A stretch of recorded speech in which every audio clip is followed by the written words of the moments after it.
Bayangkan di negeri ini, kalau kamu curi ayam karena lapar, kamu bisa dipenjara. Tapi kalau kamu salah urus miliaran uang negara, tenang, bisa direvisi, bisa dihapus, bisa diabolisi.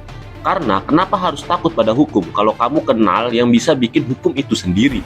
Sebelum lanjut, klik subscribe sekarang juga. Dan ayo kita diskusi di kolom komentar. Apakah abolisi ini bentuk kasih sayang negara atau sinyal bahwa hukum bisa dinego kalau kamu punya koneksi? Kita hidup di zaman ketika keadilan datang bukan dari pintu hakim, tapi dari gestur politik. Hari ini dihukum, besok dihapus. Hari ini bilang bersalah, lusa jadi korban politik. Semua bisa, selama narasi dikemas dengan rekonsiliasi. Lalu publik disuruh percaya, menerima, dan ikut move on. Seperti episode sinetron yang aktornya bisa jadi pahlawan dan penjahat dalam minggu yang sama. Dari awal, Tom Lembong dihukum karena terbukti melakukan tindak pidana korupsi. Bukan katanya, bukan opini netizen, tapi hasil persidangan. Vonisnya pun jelas 4 tahun 6 bulan.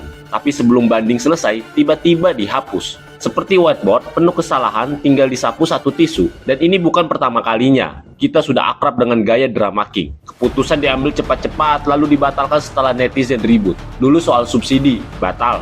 Soal kebijakan ekspor, mundur. Sekarang soal hukuman koruptor, ya bisa diseduh ulang sesuai selera kekuasaan. Mereka bilang ini untuk persatuan nasional, tapi kenapa persatuan harus datang dengan harga mengorbankan keadilan? Kalau memang Tom Lembong bersalah, bukankah banding adalah jalannya? Kenapa buru-buru menyelamatkan kalau memang dia bisa membela diri di pengadilan? Tapi tentu saja rekonsiliasi itu indah di atas panggung, di balik layar bisa saja ini soal mengamankan lingkar kekuasaan, menunjukkan bahwa Prabowo lebih hangat, lebih merangkul daripada Jokowi. Tapi hati-hati, kalau terlalu sering pakai abolisi dan amnesti untuk urusan politik, rakyat bukan hanya kehilangan kepercayaan pada hukum, tapi juga pada presiden itu sendiri. Sekarang Tom Lembong, besok mungkin siapa? Apakah semua yang dekat kekuasaan bisa minta hapus dosa lewat jalur cepat? Atau mungkinkah kedepannya kita akan punya paket C pengampunan dosa? Abolisi, amnesti, rehabilitasi, gratis, cukup dengan satu surat dan koneksi politik.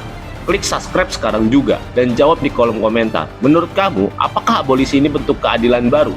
Atau sekedar sinyal bahwa elit bisa dapat jalan pintas hukum yang tak bisa diakses rakyat biasa?